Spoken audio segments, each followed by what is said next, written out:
Hey, I'm Larry, and this is Annie, and we're going to show you how to do probably one of the most important exercises out there.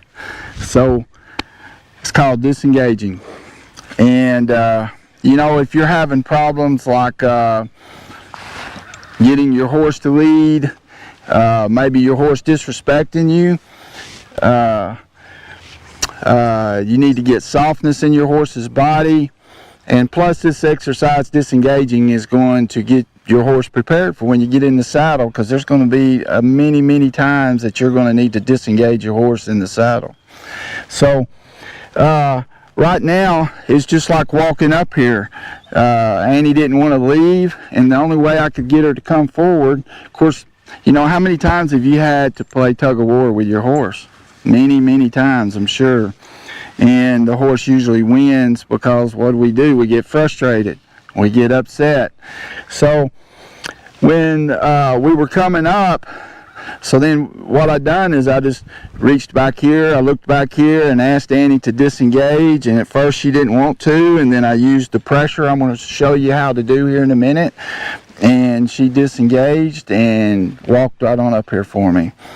So there's a time that a horse would just lock his body up, is what happens, and we just can't move them. It's like tying your halter or your lead rope to a truck and trying to move the truck yourself. It's just not going to happen. So disengaging. Now what we want to do first to teach our horse this exercise is we want to do it at a standstill.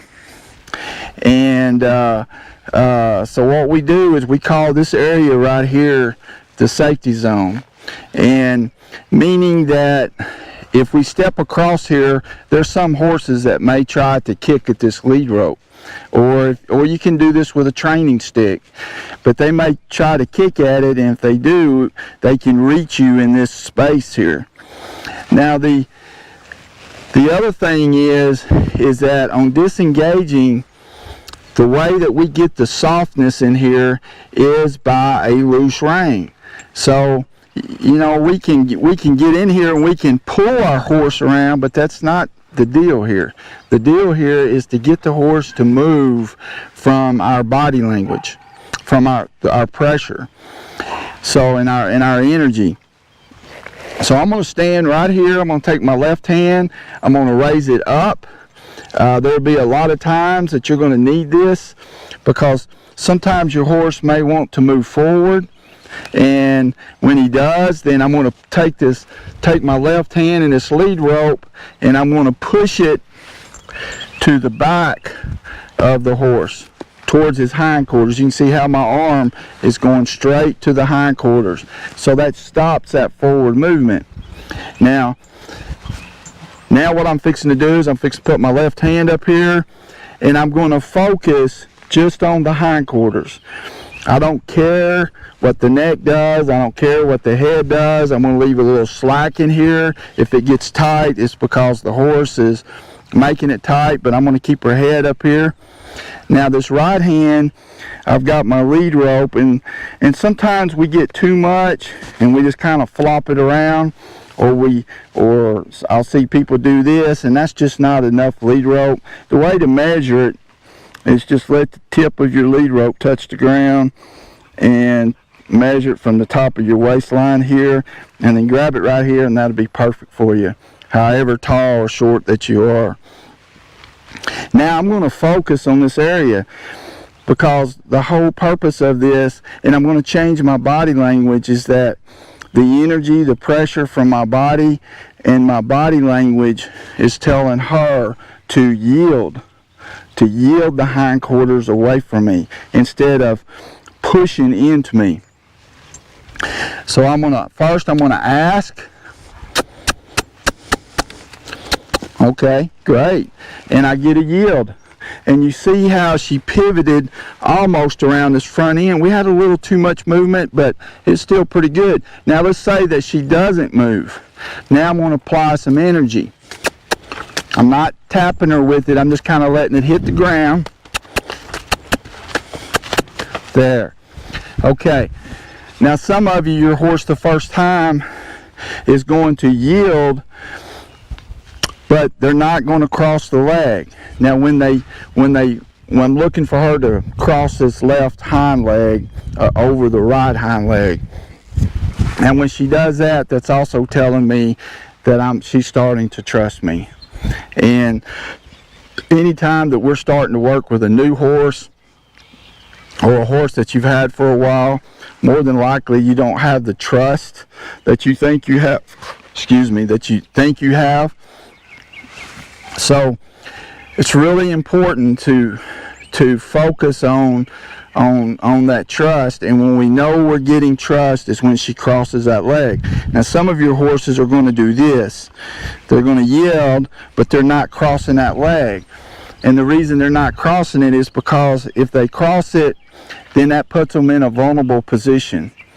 You know, they won't have that quick start to get away in case they feel danger or something like that.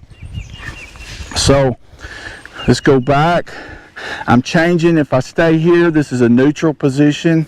It's not really telling her anything. So I'm going to come here. You can see she's not really paying attention to me. So I'm going to add a little pressure. Now, you see how she's coming forward, so I need to take some slack out of my left lead rope and push towards the hindquarters. And when she crosses the leg, I'm going to yield. Now you notice that she was kind of pushing on me a little bit. You know, right then I really wasn't worried about it. I'm going to ignore it.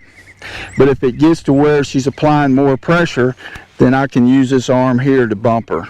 Don't hit her in the eye or anything. Just bump your horse right here on the jaw. Okay, let's see what we can do this time.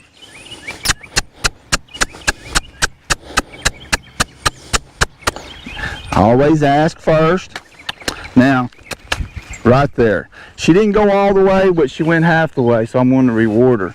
Guys, when you're working with your horses and you're teaching them something for the first time, you always want to find just the slightest try so that you can reward your horse as quick as possible. That's what this pressure, release of pressure is about. We apply pressure. Once they do what we want them, ask them to do, then we release the pressure, and that's how they learn, is by that release of pressure. It'll take them 4 or 5 times, and then finally they'll pick it up that, oh, this is what they're wanting me to do. Okay, disengaging once you get it down. This is a great exercise, and you can see how she's starting to keep her head up now, and now she wants to get on the camera. She wants to be videoed. Yeah, you're doing good, Annie. You're doing good.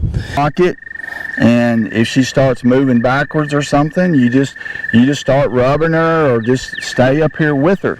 But don't stop, because then she's going to get away from you, and then she's going to block you again. So it's very simple.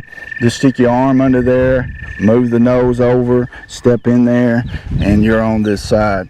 And if you ever have a horse that just constantly keeps fighting you, moving away, you know, the best thing to do is just go back to the other side. Just go back to the other side, work with that side, build some more trust and confidence with her or him, and then come back to this side. I promise you, eventually they're going to let you in here. Okay. All right, now we're going to do this side with Annie.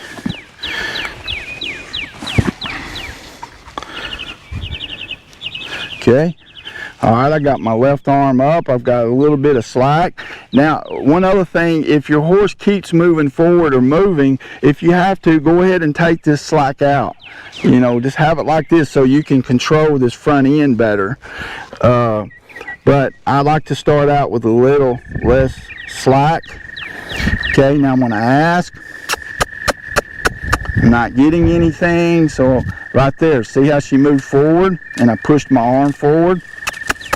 There, she crossed that leg. She's coming in on me just a little bit. I'm gonna back her up. Good girl. Did you see her cross the leg? That's when I instantly released. I'm saying, good girl. That's what I'm asking for right there. All right, let's do that again.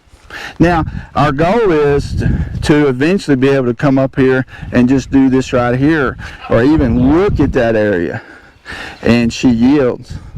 So that's our goal. It don't take long to reach it if you stay at this. See how she's bringing her head? So I need to leave this arm right here. Better.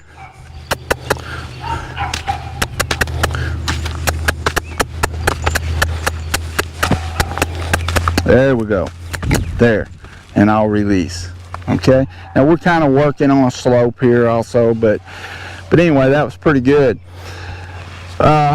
Like I said, this is the exercise that you're going to do not only on the ground, but we're going to teach you how to do this in the saddle.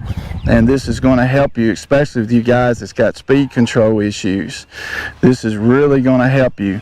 So get this down. This is where you start. This is where you prepare your horse for this movement, for putting your horse in that vulnerable position of crossing those legs. And you're going to build a lot of trust, and your horse is going to become a lot more willing to do things for you. Doing anything mean, horses, this is how they communicate. So this is what your horse wants. Believe me, this is what they want, because we're talking about space here. And I guarantee you, most of you out there in the pecking order with your horse, you're number 2, and you think you're number 1, but you're not. If your horse is doing all these things, pushing on you and stuff like that, then that's because they think they're number 1. So these exercises like this space deal here, that's letting the horse know I'm communicating with my horse, not human to horse, but horse to horse. So this horse understands that this means I'm number 1 because I was able to move her feet out of my space. Okay? All right. Great exercise. This is one of our top tools that we like to use for building trust and building a relationship and becoming their leader. Okay, thank you. God bless you, and God bless your horse.